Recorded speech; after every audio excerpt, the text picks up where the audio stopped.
All right, guitarist Gideon King is here to talk about his new album, Love Not, with his group City Blog. I'm Brian Zimmerman. This is the Jazziz Last Call.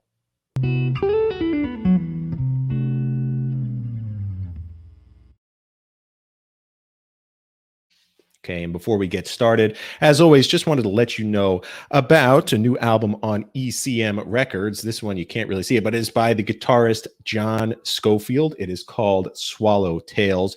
It is John's debut as a leader on ECM Records, and it is a tribute to his longtime friend and bandmate, the electric bass pioneer, Steve Swallow.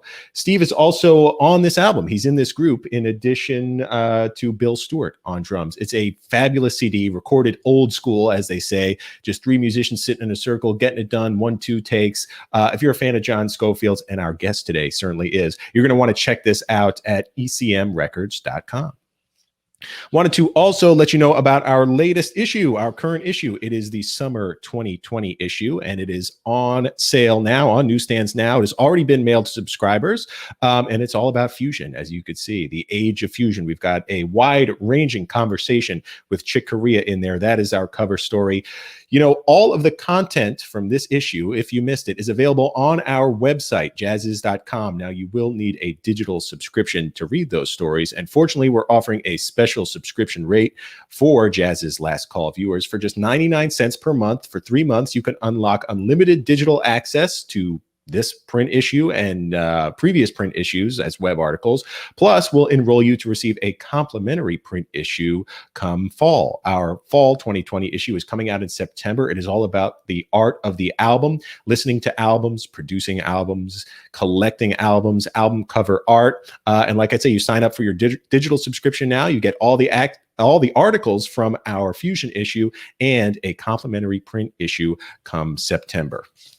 All right. As I mentioned, for those of us who are musicians, kind of seeking to merge the passion with career and make the two of those things work, so you're going to want to pay attention today, because my guest is Gideon King. He is a guitar player based in New York City and the leader of a fantastic group called City Blog. This is a band that has been compared to Steely Dan and the Pat Metheny group, and like I said, some of the John Scofield ensembles. They are about to release a new album called Love Not, and Gideon is also a founding partner of Off-Road Capital and former CEO of Loeb King. It is his latest stop in a long and successful career in special situations investing. We're going to talk to him about all of that and more. It is last call, so what do you say if we go one last round with Gideon King?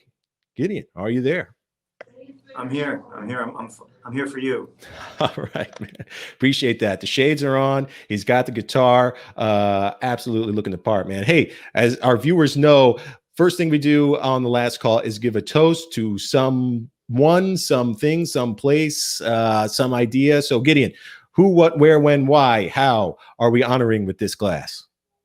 I mean, I was in the woods the other day, and I got pretty close to a deer.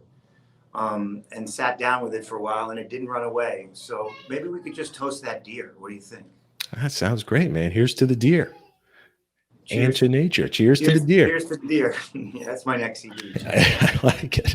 That'd be a cool single. Very cool, man. Well, hey, before we get into everything that's going on now, and as you've got the axe in your hand, feel free to pluck away, man.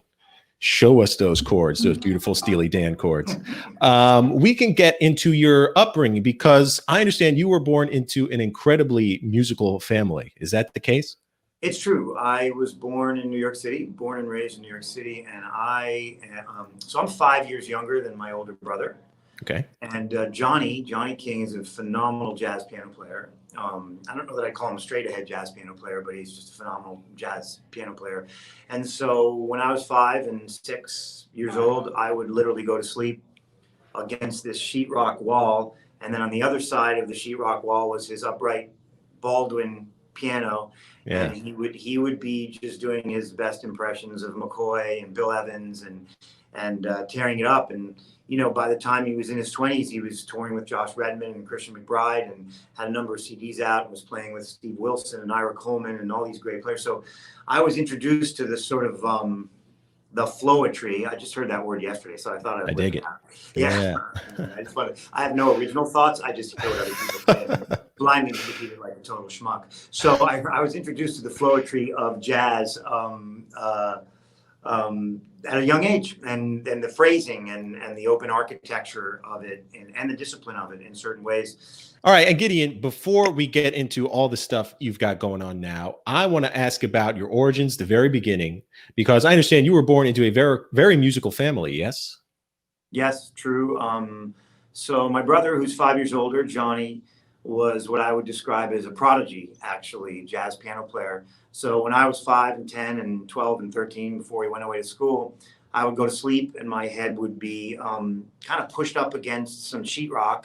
And on the other side of that sheetrock in our apartment, Johnny was there with his Baldwin piano, upright at the time, banging away, sort of, trying to imitate McCoy, Bill Evans, and Wynton Kelly.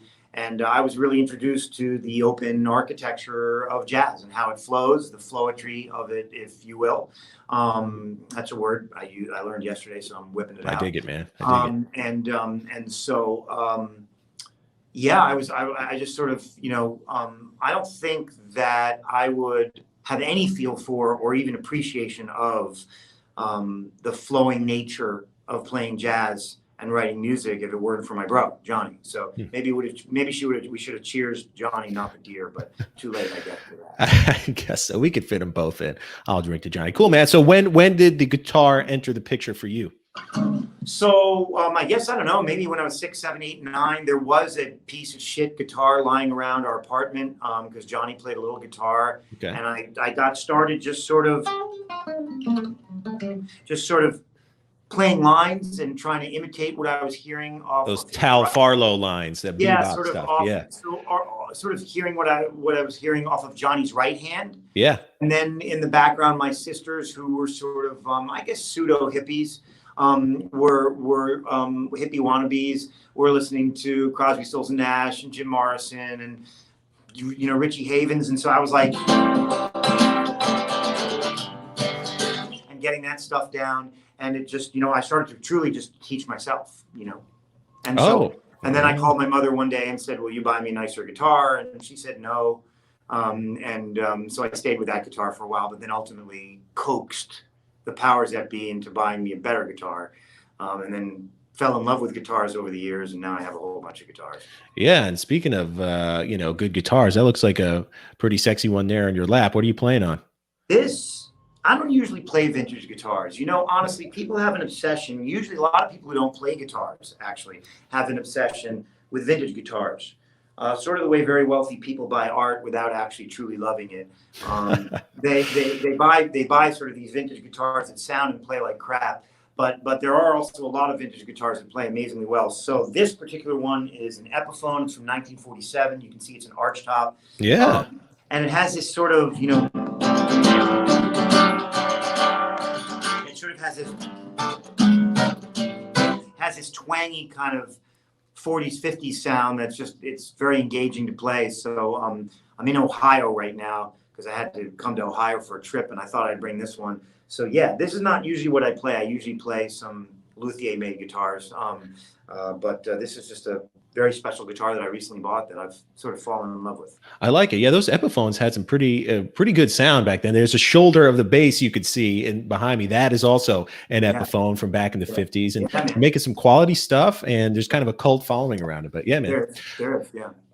So cool. You've got the Tal Farlow bebop thing in one ear and, the rock stuff in the other. It makes sense that you would naturally gravitate kind of toward fusion. Who were some of those heroes in that regard? Were you realizing? I mean, we could do a 5-hour interview. Yeah. You'd fall asleep, no doubt. But man, I mean, when I first saw John Scofield live at the Cubby Bear in Chicago, okay, I know with Joe Lovano, and he was like, and playing all these crazy intervals, it completely freaked me out because he was sonically playing with some distortion and some chorus, and he had a fun pedal board that he was messing with. He was playing these intervals, he was swinging, but he was rocking out, and that really opened my mind to a certain way of playing guitar, a certain way of composing. Ultimately, John and I are on some recordings together. John was on my last CD. That's right. And he's also a very good friend and a lovely, super intelligent guy, and a fucking ridiculously great guitar player. Yeah. So that was one hero. Steely Dan has probably been my most significant love affair, to the extent that quarterly, they are incredibly fusion oriented. Totally. And lyrically, they do what I love, which is they sort of paint a picture by hanging together all these abstractions, as opposed to sort of telling a linear story. You know, I fell in love with you, then you broke up with me, and then we met on the street, and now my heart's broken. You know, that bullshit. So they really push the limits in telling stories through these crazy, very jagged edged, sometimes incredibly lascivious lyrics. And so between their lyrics and their chord changes, and the fact that they allowed for solos, whether it was Steve Kahn or one of the Brecker brothers or Snooky Wayne Young, Shorter, or Wayne on Asia, obviously. So they have been my most sort of passionate love affair musically. And one of the members of Steely Dan, Carolyn Lenhart, was a longtime member of my band, and also is a dear friend of mine and a wonderful person. So Steely for sure. Man, I mean, Wayne taught me that, you know, just certain intervals and that chord changes don't have to hang together in a very linear or literal modal way. And I mean, he's Wayne. He's one of the greatest composers of all time. So Wayne, Jamiroquai, Amy Winehouse. I mean, honestly, this is a discussion that, you know, Ralph Towner, I love classical music. This is a discussion that could last for 10 hours. But I mean, of course, Pat Metheny's that solo that he plays on Still Life's Talking is one of the most ripping, killing, crazy solos, sustaining high energy that I've ever heard. When I heard that, it, you know, clearly it lowered my self-esteem permanently. For a lot of guitar players too. A lot of players hung it up after that. It caused me like this deep psychological damage from which I haven't recovered for 25 years, and I won't recover. But still so cool, and inspired me to compose and totally play in a certain way. Yeah, with Pat, is there certain people? It just seems like their brains are connected directly to their fingers. There's no translation, just whatever they're thinking just comes right out. Pat is absolutely one of those guys. Yeah, and he's a multi-instrument, and he plays all different types of guitars, and sonically he really pushed the envelope. He's a fucking killer. Yeah. You know, I'm curious. I want to kind of hone in on the Steely Dan influence. First, I want to know, have you ever met either Donald Fagen or Walter Becker? No, I don't know those guys. Oh, yeah, I met Walter Becker, actually. Okay, cool. And he was completely, really funny, out of his mind in a really engaging and fun way. And was just exactly, they say never meet your heroes, you know, but in this case, he was exactly what I anticipated. Completely out of his mind, really funny, really intelligent, musical, you know, just very cool. While you're strumming there, you were showing me this a little bit before we got started rolling, but you were talking about quarterly, you know, harmonically, what made Steely Dan so innovative. I'm wondering if you could demo a little bit of that, you know, on guitar, maybe a chord change that flipped your ear on edge, or like, voicing. I wrote a tune recently. So that's a tune. That's just a little exchange that I wrote, a little part of a tune that I wrote a couple of years ago called "Straight to Hell," and like just those sort of a lot of sus chords and a lot of sort of stay with three notes but change the bass note. Just a lot of subtle modulations, and not this sort of 2-5-1 stuff. Right. That is characteristic of standards, which is totally cool stuff. Yeah, it's kind of the building block for a lot of those, you know, great American songbook standards. They were just, Steely Dan was really willing to just sort of, you know, lay together these sort of abstractions quarterly that were not necessarily obviously related in any theoretical way, but hang together along with the lyrics and common tones and notes.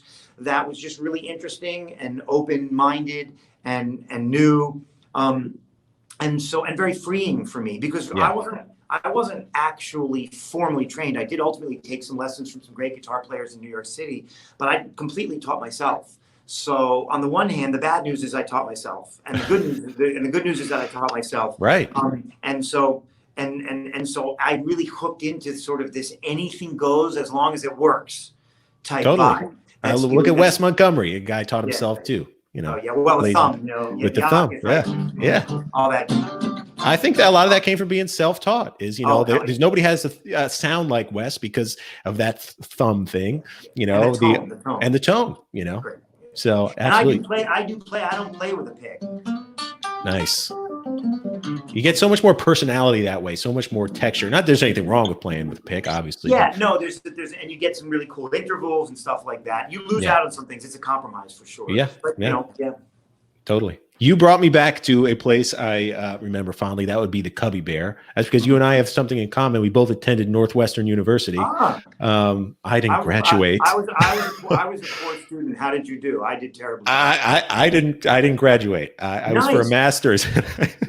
Well done. I bailed before I could, so I paid dearly for it, but I have nothing to show for it. I played a lot of pickup. I played some pickup basketball. I joined a fraternity and did senselessly moronic things, and then I graduated despite myself.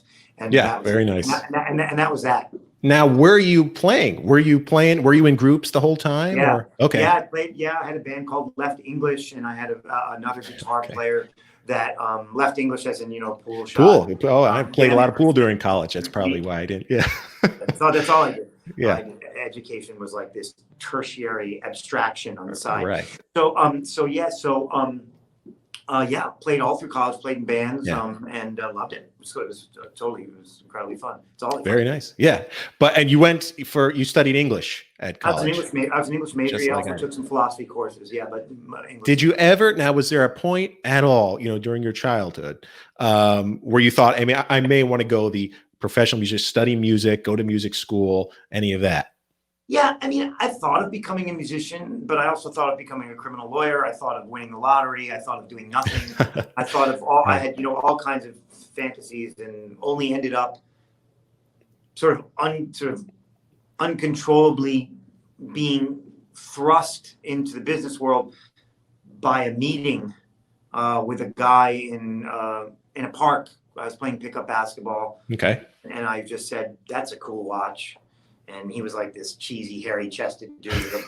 He had a big gold chain, and I was like, "Cool watch." And he said, "Well, if you want to watch like this and you want to make a lot of money, you got to read these books." So he gave me these finance books, and I read the finance books. And actually, I was incredibly engaged by the mathematics of finance and volatility, just as I'm engaged by what a C major 9 is. Yeah.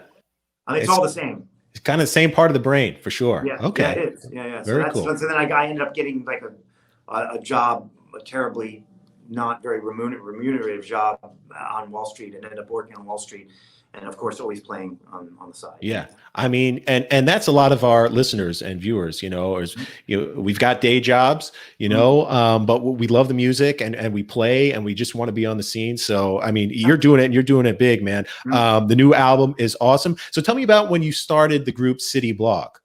So Gideon King and City Blog was inspired by Steely Dan a little bit, and it was inspired by jazz ensembles that are ever changing a little bit. And many years ago, I started to write music and write songs. I was writing songs when I was 10, but fast forward 500 years. Hold on, I'm just going to get rid of this one thing on my screen. Fast forward 500 years, and I sort of decided to produce the music in the studio. And I started to write songs and bring in musicians like Sco and Mark Bouchard and Gregoire Moret and Donnie McCaslin. Yeah. And James Genus, who's one of my dear friends and just really one of the most organic, amazing musicians in the world. And I started to produce it in the studio. And then one night at a bar, my wife said to me in one of the moments where she's talking to me that I should publicly perform, and because there was this kid playing folk songs at the bar, and I was drinking a lot, and I really enjoyed what he was playing, and because I was drinking a lot, and also because he was very good, and I just said, "Do you want to hang out?" And we started playing gigs together, and I sort of got the bug that we should go live with this thing. So I started sort of by hook or crook bringing musicians into the studios in New York City, into my studio, and sort of putting the music together. And I relied heavily upon a great jazz drummer, funk drummer, whatever drummer, named Jake Gobass, and based in New York City, who's killer. He's a great musician. And I sort of said, man, like, just start introducing me to people who you think can vibe off of this Steely Dan thing. And I hate to keep bringing up Steely Dan because my music really isn't that much like Steely Dan, but he did, and I just sort of had tryouts, and I've arrived at this very lovely group of people who are great musicians, great technical musicians, very funny people, nice people, and that's called Gideon King and City Block. We started playing gigs live, you know, I don't know, 3 years ago in front of like 4 people at the bitter end at 3 a.m. while it was closed. And then it just grew. We started getting real following, real streams on Spotify, playlisting, and continued to write music, and then started to, you know, sell out places like City Winery and Joe's Pub. So it got some genuine traction. I mean, I'm not attracting the same, you know, crowd as Ed Sheeran, obviously. Well, nobody's attracting any crowds these days, Ed Sheeran included. That's true. That's a good. Yeah, that's right. You're right. COVID has taken over. The great equalizer. Yeah, exactly, totally, man. But and so yeah, it's very, you know, it's organically picked up steam. Yeah, we're always releasing music, and my theory is if we release really good quality music, which a lot of people work very hard on, and I write decent lyrics and write decent tunes, something good might happen. And so far, some good things are happening. Yeah, totally. And you mentioned, you know, vibe wise, I can hear the Steely Dan influence, but you're right. You know, we're not talking like 70s Steely. It's a little bit of everything. There's some soul, you know, there's some R&B, obviously strong. Some Neil Young. Neil Young is one of my favorite artists of all time. So. No, it's a really unique vibe. And, you know, I guess the thing that you said you kind of have a Steely Dan influence is because, you know, it sounds like you write a lot of the songs and the lyrics included. And bring them to the group and kind of say, okay, what can we do with this, right? Is that kind of the creative process? I view it as like almost like a medical procedure where it's like I write the lyrics and the music, and the patient is in, you know, sort of tenuous condition, and then I bring the patient, and all the doctors gather around with their gowns and shit, and they you know, Jake and Zach Mullings, a wonderful drummer. I have 2 drummers. They switch off on drums and percussion, and they start working it percussively. And then my piano guy, our keys guy, is our musical director, Brian Reeder, who's a phenomenal jazz piano player and a phenomenal classical piano player, and a brilliantly well-read, intelligent, great guy. He starts messing with it harmonically, and then I have 3 incredible singers, all of which are trained in all kinds of ways. Alita Moses and Sonny Stepp and Caleb Hawley, who have their own careers. And they start messing with the harmonies, and you know, and our bass player, and it just, you know, everybody gets involved, and 2 out of 3, something pretty good happens with the tune. Yeah, because it's organic, it's collective, man. It is organic, and it's fun, and you know, I try to sort of push everyone in the studio to the point of feeling pretty hostile, and then I back off. You know, in terms of how much you can get out of people.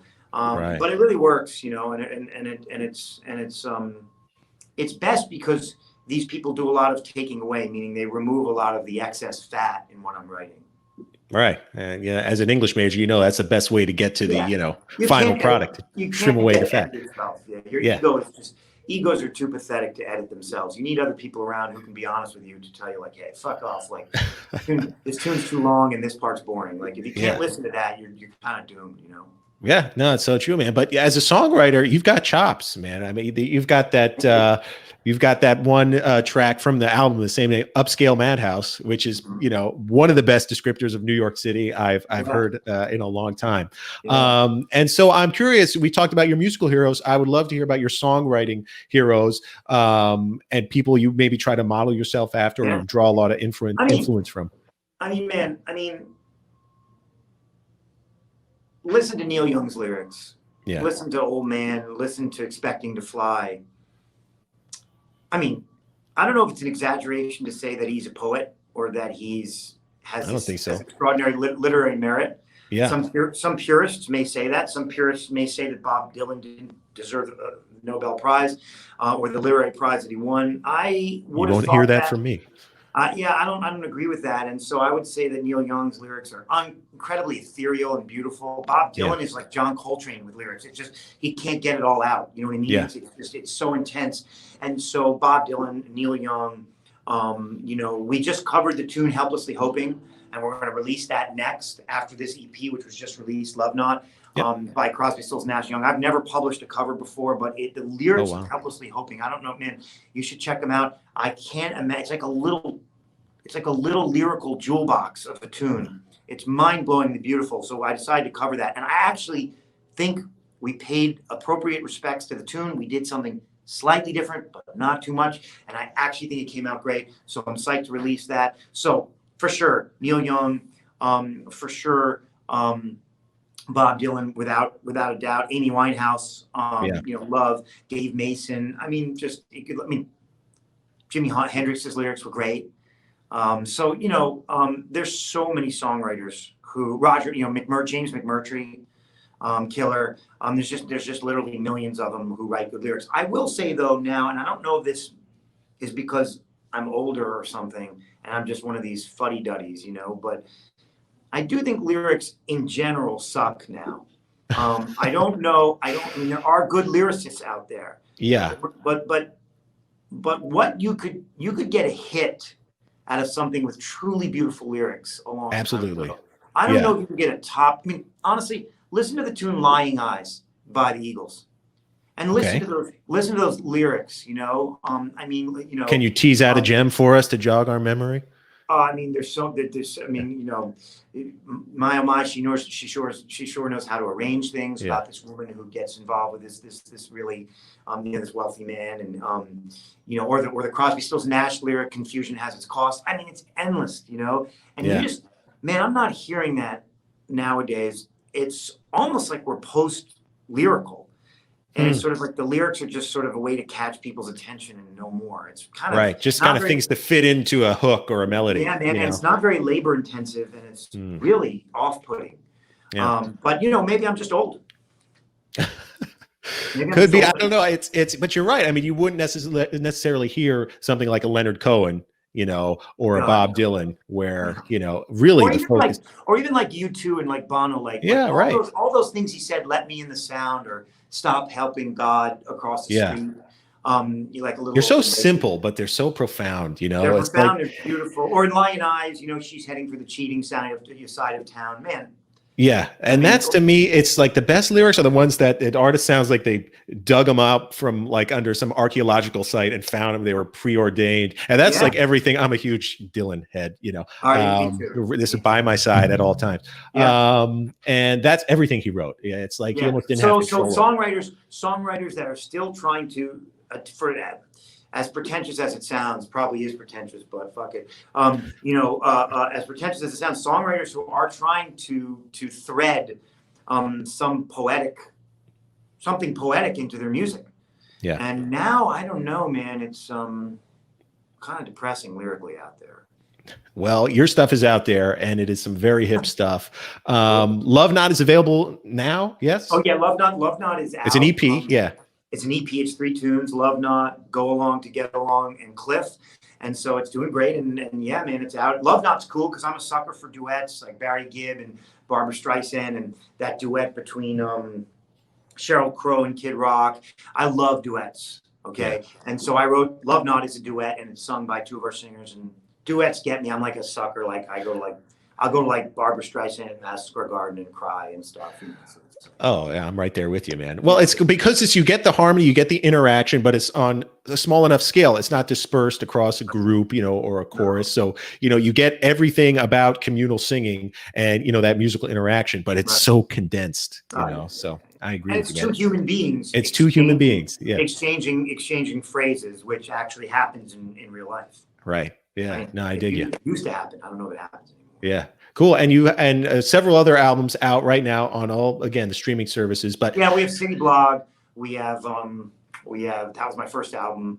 I have a lot of old sort of finger picking style jazz stuff that was out before that under my name. Cool. Some of it sucks, some of it's okay, some of it's in between. Then there's City Blog. Then there's Upscale Madhouse, which I think is good. But I think this EP is really nice, Love Not, and now we're releasing a bunch of singles, a tune called Silent Sirens. We're going to do this cover, Helplessly Hoping. We have a tune called Street Legal.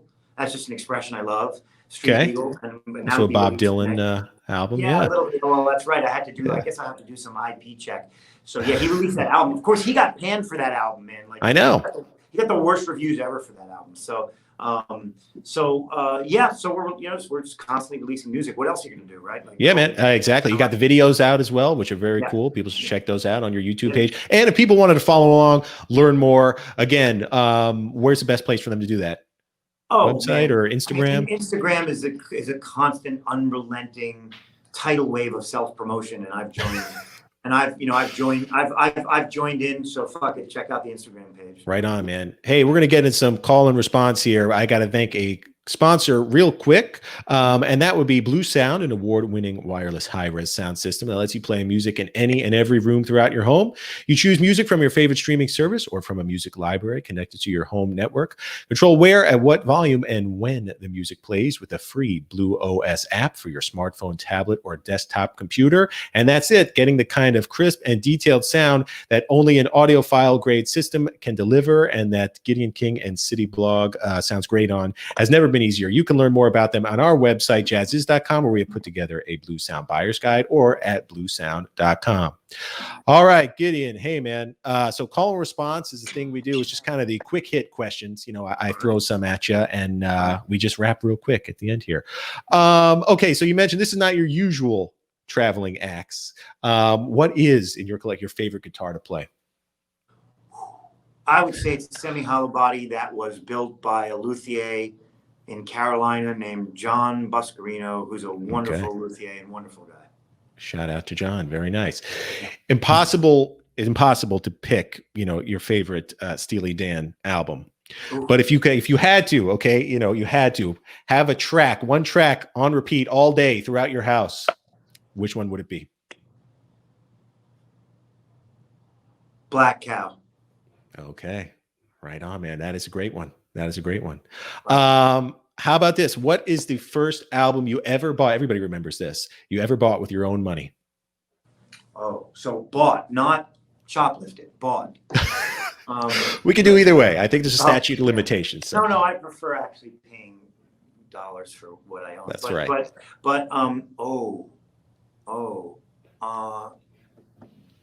Decade, that big compilation of Neil Young, Decade. Okay. Very nice. Think back to your 15, 16-year-old self. What would your dream rhythm section have been? You're out front. You got a rhythm section behind you. Who's in it? Drums, keys, and bass. Man. It's a stumper, I know. I think my dream rhythm section would be Steve Gadd on drums. Yes. Okay. That's a lot of people's dreams. Bass, I can name 20 guys, but he's so damn good every single time he plays, and he immediately is good the second he touches his bass on every track. I would do Genius. James Genius, man. Yeah, he's brilliant. James Genius, that guy is killer. James Genius, yeah. Yeah, James Genius. So, man, that's my drums and bass right there. Dig it, man. A nice little trio. Very cool. Yeah. What was one piece of advice or something you just picked up from Sco, playing with Sco? This is your idol and playing with him. What's thing that kind of rubbed off? Actually, the first time I met him and we talked a little bit, he sort of said, dude, you got to know the basics. Yeah. And he said, you don't have to go to Berkeley, but and another great jazz guitar player named Freddie Bryant, who I studied with a little bit. Okay. And Mike Moreno was another good guy. Yeah. Who I took a couple lessons with. They were you can teach yourself, but you got to know the modes, and you got to know the basics, and I have to read a little music, and you got know that. I mean, it's such a boring. Same in business. It's you got to know a little accounting to speak the language of business. And there are, of course, geniuses that are self-taught that don't need any of that. But I'm not a genius, and so it was very helpful to learn the basics. And is it ever difficult to balance the two? Because you were an active cat, man, with these recordings. You're playing a ton, especially back when you were really, as a lot of people in business start out. I mean, it's almost like a 24-hour thing. Was it difficult to balance, or did you always make time for the guitar, man? It was difficult to balance. Yeah, I can imagine. Different times in your life can favor what you can do. It's sort of be more, sort of be forgiving as to what you can do. There was a period in time in business when I was waking up at 5, going to work and coming home at 10 at night and kind of working from 10 to 11:30 and then going to sleep. And that was pretty unpleasant. But I am a very, I am energetic. Yeah. And I am energetic, and it's very dangerous to be self-congratulatory in any way in any interview, because it's out there, it's there forever, and it's horrific when you are self-congratulatory. But I do have a lot of energy. I'm not saying my energy is put to good use or that I'm particularly good at anything, but I have a lot of fucking energy. So I do have a lot of hobbies. I write a lot of poetry. I build cabinets. I'm a woodworker. So my legs are always moving. I'm always feeling jumpy and slightly destabilized, and the only way to feel stabilized is to go do a hobby. So I'm always doing stuff. Nice, man. No, it's inspiring, because I remember those days too, back when I was working, at, medical writing jobs, stuff not as exciting as working for a jazz magazine. It's the same thing. I'd wake up at 5, I'd shed, I'd practice, I'd go to concerts to review at night, stay up till 2 a.m, trying to file by deadline. And, all right, I can ask a question. Okay, go ahead. Yeah, fire away. I don't know. This might require too much honesty, which could I don't know. But who is your favorite person you've ever interviewed? Ooh, that's interesting. I will tell you this. I don't know if I could tell you a favorite, but I can tell you very early on, because we just had him on the show. And you should go into politics, man. That was very a little spin. It would be Chick Corea, because very early on, as a jazz journalist, I had an assignment to go to the Tri-C Jazz Festival in Cleveland, Ohio, and review it. Mm-hmm. And it was a 3-day festival. The previous 2 days I was reviewing the show. I was taking my notes. I'd go back to the hotel room, type everything up, and the plan was I was going to write a very dry review without talking to a musician. Well, the last concert I saw was Chick Corea, and his group. And I was floored. Chick is one of my favorite musicians ever.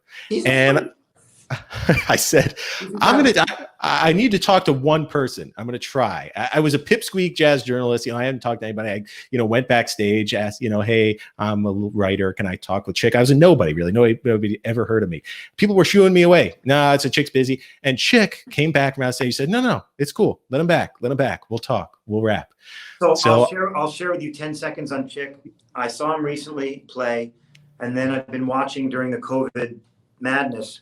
I've been watching him just sort of play on Instagram and some of his lives. Like, let's be honest, like, whether it's business or art or certainly athletics, as you get older, you do deteriorate at some level. Maybe that's ageist, and the whole world's going to come down on me for saying that, but not Chick. I know. I mean, he's as crisp. His attack is as deliberate and crisp as it was like 40 years. And I'm looking, my brother's calling me. He's like, "Can you believe this?" It's almost insulting how good it's like. He's just a total freak. And I don't know what it is. I don't know if it's DNA. I don't know if he's practiced all the time. But you have to admit, it's like if 30 years from now, Michael Jordan could go decided to come back. Yeah. And just could score 40. Could score come out of retirement. Points, 56 points against Nick. You'd be like, oh, Michael's back. He's 83, but he's back. Yeah. No, Chick is great, and I agree wholeheartedly. So that's the one. I just think back on all the people I've interviewed. That was huge for me, because it really gave me a leg up. And again, I was a nobody, and Chick said, show him backstage. We'll talk. So that's cool. That's nice. Man. Gideon, dude, this has been an absolute pleasure. Thank you so much for joining me for the last call. The new album, Love Not, the EP, out now. Go stream it. Go buy it. And stay tuned for all the other stuff that Gideon has coming out, because it's great. I appreciate the interest in the interview and the time you took. Thanks, man. Right on, man. Gideon, I'll see you backstage. I'm going to sign off with everybody watching. Cool. So long, brother. All right. So thank you again to our guest today, Gideon King. Again, the new EP, Love Not, is out right now, and you should check out all his other stuff. A lot of beautiful albums. Gideon's a great songwriter. And again, if you're somebody who's got the career, non-musical career, but has the passion, he's showing you how you could absolutely merge the two. Hey, if you like today's interview, if you've been watching these interviews and been digging them, follow us on Facebook, subscribe on YouTube, sign up for our newsletter at jazziz.com. All right, this has been the last call. I'm going to close down the bar. You don't have to go home, but you can't stay here. I'm Brian Zimmerman. Thanks for watching, everyone. So long.